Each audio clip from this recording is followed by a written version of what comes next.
YB 字典。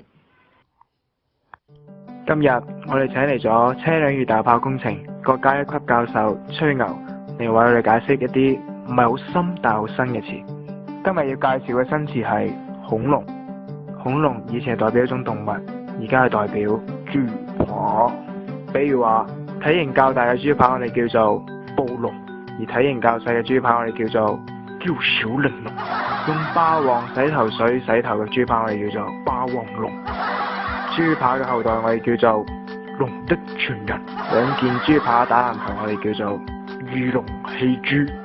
好多塊豬扒住嘅地方我哋叫做豬籠城寨。各種豬扒游水我哋叫做豬籠入水。豬扒講嘢嘅地方我哋叫做龍講所。連豬扒都唔放過嘅男人我哋叫做龍騎士。對付豬扒嘅方法係降龍18掌。兜嘢升落豬扒度嘅招式叫做升龍拳。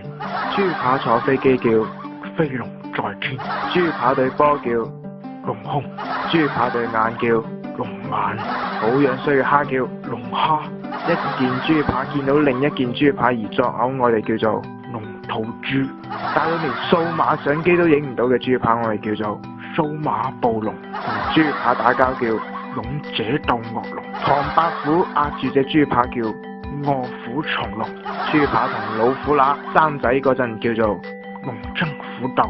一個因為發姣而嗌得好大聲嘅豬扒叫做震耳欲聾。同豬扒發生關係我哋叫做鳥入飯籠。一夜之間變成豬扒我哋叫成龍。望住個仔做變性手術失敗咗變咗塊豬扒我哋叫望子成龍。去廁所屙到成座泰山咁嘅豬扒叫史泰龍。鳳姐跳舞我哋叫做龍飛鳳舞。咁鳳姐叫做速龍，點解呢？因為佢秒殺。好啦，今期嘅節目就到呢度啦。如果你想了解更多最耀 B 嘅精彩內容，請輸入呢個網址啦。慢慢重溫又得，立即重溫又得，得咗。